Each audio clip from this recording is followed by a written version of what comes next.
Chapter 9. After 2 years, I remember the rest of that day and that night and the next day only as an endless drill of police and photographers and newspapermen in and out of Gatsby's front door. A rope stretched across the main gate, and a policeman by it kept out the curious, but little boys soon discovered that they could enter through my yard, and there were always a few of them clustered, open-mouthed about the pool. Someone with a positive manner, perhaps a detective, used the expression madman as he bent over Wilson's body that afternoon, and the adventitious authority of his voice set the key for the newspaper reports next morning. Most of those reports were a nightmare. Grotesque, circumstantial, eager, and untrue. When Michaelis's testimony at the inquest brought to light Wilson's suspicions of his wife, I thought the whole tale would shortly be served up in racy pasquinade. But Catherine, who might have said anything, didn't say a word. She showed a surprising amount of character about it, too. Looked at the coroner with determined eyes under that corrected brow of hers, and swore that her sister had never seen Gatsby, that her sister was completely happy with her husband, and that her sister had been into no mischief whatsoever. She convinced herself of it, and cried into her handkerchief as if the very suggestion was more than she could endure. So Wilson was reduced to a man deranged by grief in order that the case might remain in its simplest form, and it rested there. But all this part of it seemed remote and unessential. I found myself on Gatsby's side and alone. From the moment I telephoned news of the catastrophe to West Egg Village, every surmise about him and every practical question was referred to me. At first I was surprised and confused.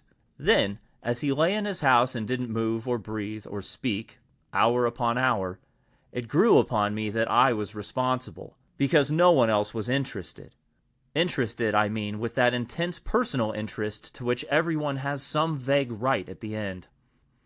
I called up Daisy half an hour after we found him. Called her instinctively and without hesitation. But she and Tom had gone away early that afternoon and had taken baggage with them. Left no address?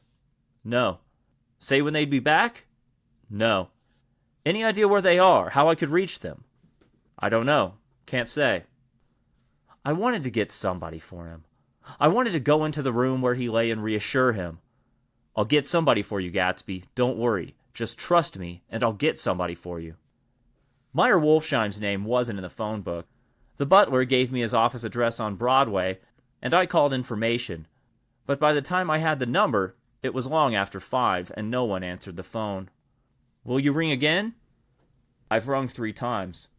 It's very important. Sorry, I'm afraid no one's there. I went back to the drawing room and thought for an instant that they were chance visitors, all these official people who suddenly filled it. But, though they drew back the sheet and looked at Gatsby with shocked eyes, his protest continued in my brain. Look here, old sport, you've got to get somebody for me. You've got to try hard. I can't go through this alone. Someone started to ask me questions, but I broke away and going upstairs looked hastily through the unlocked parts of his desk. He'd never told me definitely that his parents were dead, but there was nothing. Only the picture of Dan Cody, a token of forgotten violence, staring down from the wall. Next morning, I sent the butler to New York with a letter to Wolfsheim, which asked for information and urged him to come out on the next train. That request seemed superfluous when I wrote it. I was sure he'd start when he saw the newspapers, just as I was sure there'd be a wire from Daisy before noon. But neither a wire nor Mr. Wolfsheim arrived. No one arrived except more policemen and photographers and newspapermen. When the butler brought back Wolfsheim's answer, I began to have a feeling of defiance, of scornful solidarity between Gatsby and me against them all. Dear Mr. Carraway, this has been one of the most terrible shocks of my life to me. I can hardly believe that it is true at all. Such a mad act as that man did should make us all think. I cannot come down now, as I am tied up in some very important business, and cannot get mixed up in this thing now. If there is anything I can do a little later, let me know in a letter by Edgar. I hardly know where I am when I hear about a thing like this, and am completely knocked down and out. Yours truly, Meyer Wolfsheim. And then hasty addenda beneath. Let me know about the funeral, etc. Do not know his family at all. When the phone rang that afternoon and long distance said Chicago was calling, I thought this would be Daisy at last. but the connection came through as a man's voice, very thin and far away. "This is Slagle speaking." "Yes." The name was unfamiliar. "Hell of a note, isn't it? Get my wire?" "There haven't been any wires." "Young Park's in trouble," he said rapidly. "They picked him up when he handed the bonds over the counter. They got a circular from New York giving him the numbers just 5 minutes before. What do you know about that, hey? You never can tell in these hick towns." "Hello?" I interrupted breathlessly. "Look here, this isn't Mr. Gatsby. Mr. Gatsby's dead." There was a long silence on the other end of the wire, followed by an exclamation. Then a quick squawk as the connection was broken. I think it was on the third day that a telegram signed Henry C. Gatz arrived from a town in Minnesota. It said only that the sender was leaving immediately and to postpone the funeral until he came. It was Gatsby's father, a solemn old man, very helpless and dismayed, bundled up in a long cheap ulster against the warm September day. His eyes leaked continuously with excitement, and when I took the bag and umbrella from his hands, he began to pull so incessantly at his sparse gray beard that I had difficulty in getting off his coat. He was on the point of collapse, so I took him into the music room and made him sit down while I sent for something to eat. But he wouldn't eat, and a glass of milk spilled from his trembling hand. "I saw it in the Chicago newspaper," he said. "It was all in the Chicago newspaper. I started right away." "I didn't know how to reach you." His eyes, seeing nothing, moved ceaselessly about the room. "It was a madman," he said. "He must have been mad." "Wouldn't you like some coffee?" I urged him. "I don't want anything. I'm all right now, Mr. Carraway." "Well, I'm all right now. Where have they got Jimmy?" I took him into the drawing room where his son lay, and left him there. Some little boys had come up on the steps and were looking into the hall. When I told them who had arrived, they went reluctantly away. After a little while, Mr. Gatz opened the door and came out, his mouth ajar, his face flushed slightly, his eyes leaking isolated and unpunctual tears. He had reached an age where death no longer has the quality of ghastly surprise. And when he looked around him now for the first time and saw the height of the splendor of the hall and the great rooms opening out from it into other rooms, his grief began to be mixed with an awed pride. I helped him to a bedroom upstairs. While he took off his coat and vest, I told him that all the arrangements had been deferred until he came. "I didn't know what you'd want, Mr. Gatsby." "Gatz is my name." "Mr. Gatz, I thought you might want to take the body west." He shook his head. "Jimmy always liked it better down here. He rose up to his position in the East. Were you a friend of my boy's, Mr.?" "We were close friends." "He had a big future before him, you know. He was only a young man, but he had a lot of brain power here." He touched his head impressively, and I nodded. "If he'd have lived, he'd have been a great man. A man like James J. Hill. He'd have helped build up the country." "That's true," I said uncomfortably. He fumbled at the embroidered coverlet, trying to take it from the bed, and lay down stiffly, was instantly asleep. That night, an obviously frightened person called up and demanded to know who I was before he would give his name. "This is Mr. Carraway," I said. "Oh," he sounded relieved. "This is Klipspringer." I was relieved too, for that seemed to promise another friend at Gatsby's grave. I didn't want it to be in the papers and draw a sightseeing crowd, so I'd been calling up a few people myself. They were hard to find. "The funeral's tomorrow," I said. 3 o'clock here at the house. I wish you'd tell anybody who'd be interested." "Oh, I will," he broke out hastily. "Of course I'm not likely to see anybody, but if I do." His tone made me suspicious. "Of course you'll be there yourself?" "Well, I'll certainly try. What I called up about is—" "Wait a minute," I interrupted. "How about saying you'll come?" "Well, the truth of the matter is that I'm staying with some people up here in Greenwich, and they rather expect me to be with them tomorrow. In fact, there's a sort of picnic or something. Of course, I'll do my best to get away." I ejaculated an unrestrained, "Huh?" and he must have heard me, for he went on nervously. "What I called up about was a pair of shoes I left there. I wonder if it'd be too much trouble to have the butler send them on. You see, they're my tennis shoes, and I'm sort of helpless without them. My address is care of B.F. I didn't hear the rest of the name because I hung up the receiver. After that, I felt a certain shame for Gatsby. One gentleman to whom I telephoned implied that he had got what he deserved.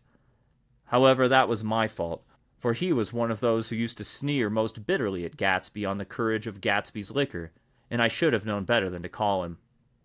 The morning of the funeral, I went up to New York to see Meyer Wolfsheim. I couldn't seem to reach him any other way. The door that I pushed open, on the advice of the elevator boy, was marked, "The Swastika Holding Company," and at first there didn't seem to be anyone inside. But when I'd shouted hello several times in vain, an argument broke out behind a partition, and presently a lovely Jewess appeared at the interior door and scrutinized me with black, hostile eyes. "Nobody's in," she said. "Mr. Wolfsheim's gone to Chicago." The first part of this was obviously untrue, for someone had begun to whistle "The Rosary" tunelessly inside. "Please say that Mr. Carroway wants to see him." "I can't get him back from Chicago, can I?" At this moment, a voice, unmistakably Wolfsheim's, called "Stella!" from the other side of the door. "Leave your name on the desk," she said quickly. "I'll give it to him when he gets back." "But I know he's here." She took a step toward me and began to slide her hands indignantly up and down her hips. "You young men think you can force your way in here any time," she scolded. "We're getting sick and tired of it. When I say he's in Chicago, he's in Chicago." I mentioned Gatsby. "Oh." She looked at me over again. "Well, what was your name?" She vanished. In a moment, Meyer Wolfsheim stood solemnly in the doorway, holding out both hands. He drew me into his office, remarking in a reverent voice that it was a sad time for all of us, and offered me a cigar. "My memory goes back to when I first met him," he said. "A young major just out of the army and covered over with medals he got in the war. He was so hard up he had to keep on wearing his uniform because he couldn't buy some regular clothes. First time I saw him was when he came into Weinbrenner's pool room at 43rd Street and asked for a job. He hadn't eaten anything for a couple of days. 'Come have some lunch with me,' I said. He ate more than $4 worth of food in half an hour." "Did you start him in business?" I inquired. "Start him? I made him." "Oh." "I raised him up out of nothing, right out of the gutter. I saw right away he was a fine-appearing, gentlemanly young man, and when he told me he was at Oxford, I knew I could use him good. I got him to join the American Legion, and he used to stand high there. Right off, he did some work for a client of mine up to Albany. We were so thick like that and everything." He held up two bulbous fingers. "Always together." I wondered if this partnership had included the World Series transaction in 1919. "Now he's dead," I said after a moment. "You were his closest friend, so I know you'll want to come to his funeral this afternoon." "I'd like to come." "Well, come then." The hair in his nostrils quivered slightly, and as he shook his head, his eyes filled with tears. "I can't do it. I can't get mixed up in it," he said. "There's nothing to get mixed up in. It's all over now." "When a man gets killed, I never like to get mixed up in it in any way. I keep out. When I was a young man, it was different. If a friend of mine died, no matter how, I'd stick with him to the end. You may think that's sentimental, but I mean it, to the bitter end." I saw that for some reason of his own, he was determined not to come. So I stood up. "Are you a college man?" he inquired suddenly. For a moment I thought he was going to suggest a connection, but he only nodded and shook my hand. "Let us learn to show our friendship for a man when he is alive and not after he is dead," he suggested. "After that, my own rule is to let everything alone." When I left his office, the sky had turned dark, and I got back to West Egg in a drizzle. After changing my clothes, I went next door and found Mr. Gatz walking up and down excitedly in the hall. His pride in his son and in his son's possessions was continually increasing, and now he had something to show me. "Jimmy sent me this picture," He took out his wallet with trembling fingers. "Look there." It was a photograph of a house, cracked in the corners and dirty with many hands. He pointed out every detail to me eagerly. "Look there," and then sought admiration from my eyes. He had shown it so often that I think it was more real to him now than the house itself. "Jimmy sent it to me. I think it's a very pretty picture. It shows up well." "Very well. Had you seen him lately?" "He come out to see me 2 years ago and bought me the house I live in now. Of course we was broke up when he run off from home, but I see now there was a reason for it. He knew he had a big future in front of him, and ever since he made a success he was very generous with me." He seemed reluctant to put away the picture, held it for another minute, lingeringly before my eyes. Then he returned the wallet and pulled from his pocket a ragged old copy of a book called Hopalong Cassidy. "Look here. This is a book he had when he was a boy. It just shows you." He opened it at the back cover and turned it around for me to see. On the last flyleaf was printed the word schedule, and the date September 12th, 1906, and underneath, "Rise from bed, 6 o'clock a.m. Dumbbell exercise and wall scaling, 6:15 to 6:30. Study electricity, etc., 7:15 to 8:15. Work, 8:30 to 4:30 p.m. Baseball and sports, 4:30 to 5. Practice elocution, poise, and how to attain it, 5 o'clock to 6. Study needed inventions, 7 o'clock to 9. General resolves. No wasting time at Shafters or, a name indecipherable. No more smoking or chewing. Bathe every other day. Read one improving book or magazine per week. Save $5, crossed out, $3 per week. Be better to parents." "I came across it by accident," said the old man. "It just shows you, don't it? It just shows you. Jimmy was bound to get ahead. He always had some resolves like this or something. Do you notice what he's got about improving his mind? He was always great for that. He told me I ate like a hog once. I beat him for it." He was reluctant to close the book, reading each item aloud and then looking eagerly at me. I think he rather expected me to copy down the list for my own use. A little before 3, the Lutheran minister arrived from Flushing, and I began to look involuntarily out the windows for other cars. So did Gatsby's father. And as the time passed and the servants came in and stood waiting in the hall, his eyes began to blink anxiously, and he spoke of the rain in a worried, uncertain way. The minister glanced several times at his watch, so I took him aside and asked him to wait for half an hour. But it wasn't any use. Nobody came. About 5 o'clock, our procession of 3 cars reached the cemetery and stopped in a thick drizzle beside the gate.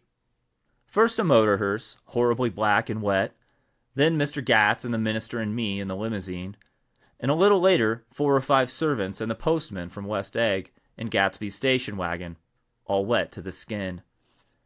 As we started through the gate into the cemetery, I heard a car stop and then the sound of someone splashing after us over the soggy ground. I looked around. It was the man with allied glasses whom I had found marveling over Gatsby's books in the library one night 3 months before. I'd never seen him since then. I don't know how he knew about the funeral or even his name. The rain poured down his thick glasses, and he took them off and wiped them to see the protecting canvas unrolled from Gatsby's grave. I tried to think about Gatsby then for a moment, but he was already too far away, and I could only remember, without resentment, that Daisy hadn't sent a message or a flower. Dimly I heard someone murmur, "Blessed are the dead that the rain falls on," and then the allied man said, "Amen to that," in a brave voice. We straggled down quickly through the rain to the cars. Allies spoke to me by the gate. "I couldn't get to the house," he remarked. Neither could anybody else. "Go on," he started. "Why, my God, they used to go there by the hundreds." He took off his glasses and wiped them again, outside and in.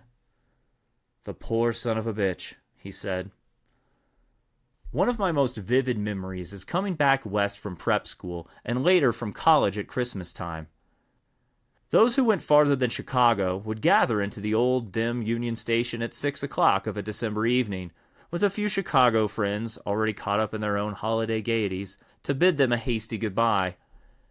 I remember the fur coats of the girls returning from Miss This or That's, and the chatter of frozen breath, and the hands waving overhead as we caught sight of old acquaintances, and the matchings of invitations.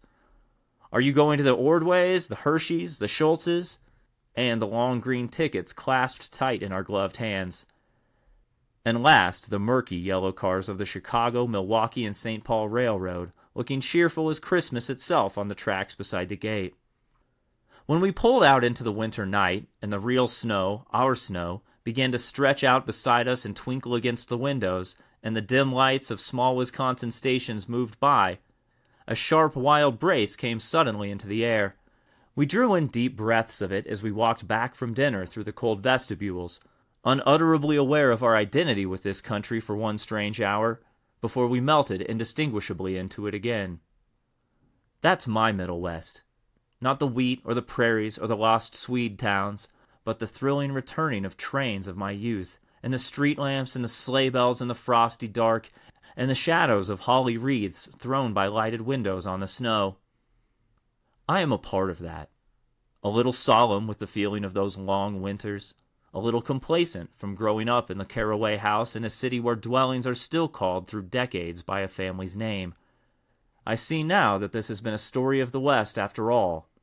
Tom and Gatsby, Daisy and Jordan and I were all Westerners, and perhaps we possessed some deficiency in common which made us subtly unadaptable to Eastern life.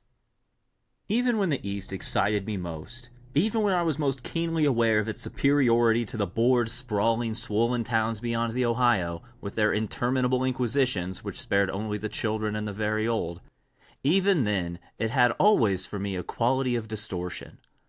West Egg especially still figures in my more fantastic dreams.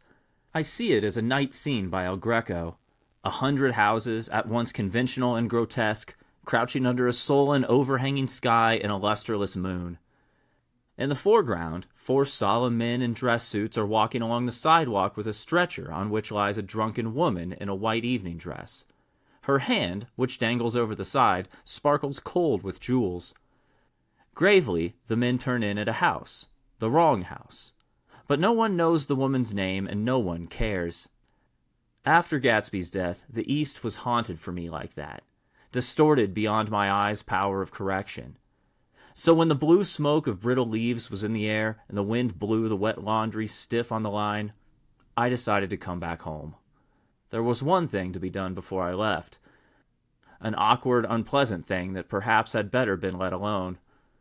But I wanted to leave things in order, and not just trust that obliging and indifferent sea to sweep my refuse away. I saw Jordan Baker, and talked over and around what had happened to us together, and what had happened afterward to me, and she lay perfectly still, listening, in a big chair. She was dressed to play golf, and I remember thinking she looked like a good illustration. Her chin raised a little jauntily, her hair the color of an autumn leaf, her face the same brown tint as the fingerless glove on her knee. When I had finished, she told me without comment that she was engaged to another man. I doubted that, though there were several she could have married at the nod of a head, but I pretended to be surprised. For a minute, I wondered if I wasn't making a mistake. Then I thought it all over again quickly, and got up to say goodbye. "Nevertheless, you did throw me over," said Jordan suddenly. "You threw me over on the telephone. I don't give a damn about you now, but it was a new experience for me, and I felt a little dizzy for a while." We shook hands. "Oh, and do you remember," she added, "a conversation we had once about driving a car?" "Why, not exactly." "You said a bad driver was only safe until she met another bad driver. Well, I met another bad driver, didn't I? I mean, it was careless of me to make such a wrong guess. I thought you were rather an honest, straightforward person. I thought it was your secret pride." "I'm 30, I said. "I'm 5 years too old to lie to myself and call it honor." She didn't answer. Angry and half in love with her, and tremendously sorry, I turned away. One afternoon late in October, I saw Tom Buchanan. He was walking ahead of me along Fifth Avenue in his alert, aggressive way, his hands out a little from his body as if to fight off interference, his head moving sharply here and there, adapting itself to his restless eyes. Just as I slowed up to avoid overtaking him, he stopped and began frowning into the windows of a jewelry store. Suddenly he saw me and walked back, holding out his hand. "What's the matter, Nick? Do you object to shaking hands with me?" "Yes, you know what I think of you." "You're crazy, Nick," he said quickly. "Crazy as hell. I don't know what's the matter with you."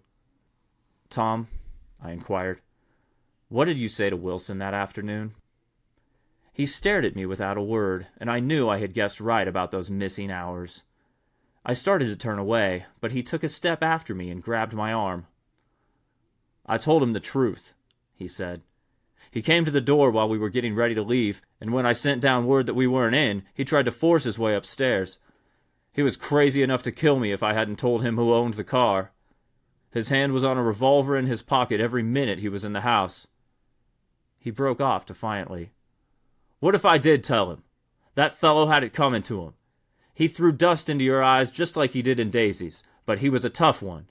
He ran over Myrtle like you'd run over a dog and never even stopped his car." There was nothing I could say, except the one unutterable fact that it wasn't true.